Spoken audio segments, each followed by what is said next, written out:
Hey, just want to do a little update here. I bought a lathe at a from a from a Facebook, basically like a online garage sale. Bought a lathe. The main reason I wanted the lathe were for these tools. There's 7 or 8 of these. Alone are $90, and I need the tools for this lathe over here. Eventually, going to use those tools for this lathe, the spring pull lathe, which I have done. It's working great. I have everything done except the tool rest. Uh, I think that's it. But the man included electric lathe with the tools, so uh, I bought it, and I haven't done this form of woodworking for a long time, using a lathe. I know how, but I just haven't done it for a long time. So I thought, well, I don't have this one quite finished, so I'll actually practice using the tools on this lathe. And so yeah, after our meeting today, after our staff meeting, I came out here and found a scrap piece of I think it's maple, uh, maple or oak. I'm not 100% sure, but found it, and it's something. It was kind of a. It had gotten nicked up quite a bit.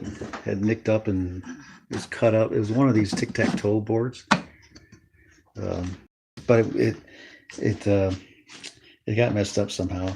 So I thought, well, I'll just use that scrap wood and practice on that. So here I am, a little small bowl. All I'm going to do here is show you.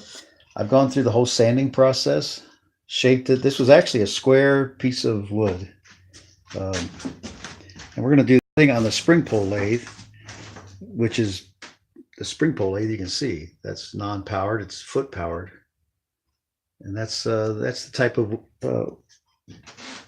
of way they formed wood, or shaped wood. And oh gosh, there's been drawings found, diagrams found from the 1400s of using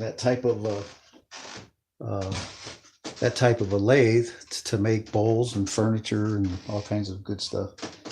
Oh, I don't see another scrap piece of wood. Here we go. Just give me a second. I think this might be walnut, but anyway, basically it started out square like this.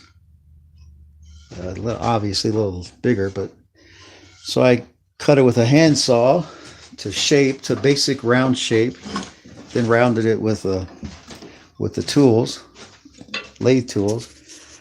Then I went through the whole sanding process of you go 80 grit. This is the way I do it anyway.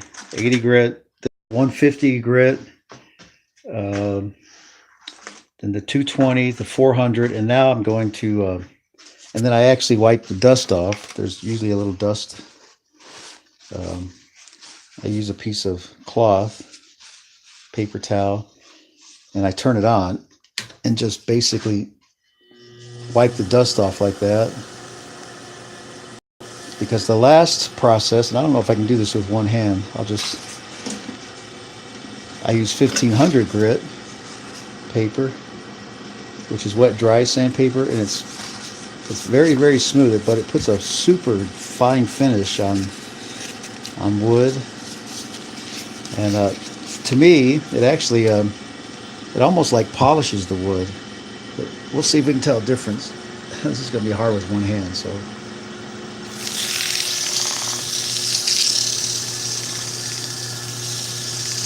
But to me, it makes the grain really stand out. It almost like polishes the grain. And you could almost leave it like that without finishing it. Takes off just I'll shut it off and we'll see.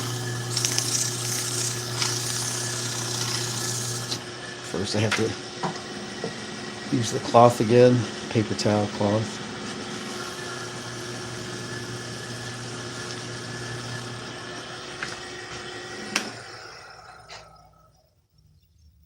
Oh yeah, yeah. No, the grain. I don't know if you can see that, but it makes the grain just really, really beautiful. And it's got some little nicks. I gouged it a little bit too deeply there and here. That was from a nail that was driven in it too far. So that was one reason it was scrap right there. And I'm just gonna leave it because, like I said, it's just to practice, get to know the tools again. And the back, actually, the bottom has some of the cut marks on it, and I'm just gonna leave that. Here I gouged it a little bit too much. Oops, sorry. And I'm just gonna leave all the imperfections. But yeah.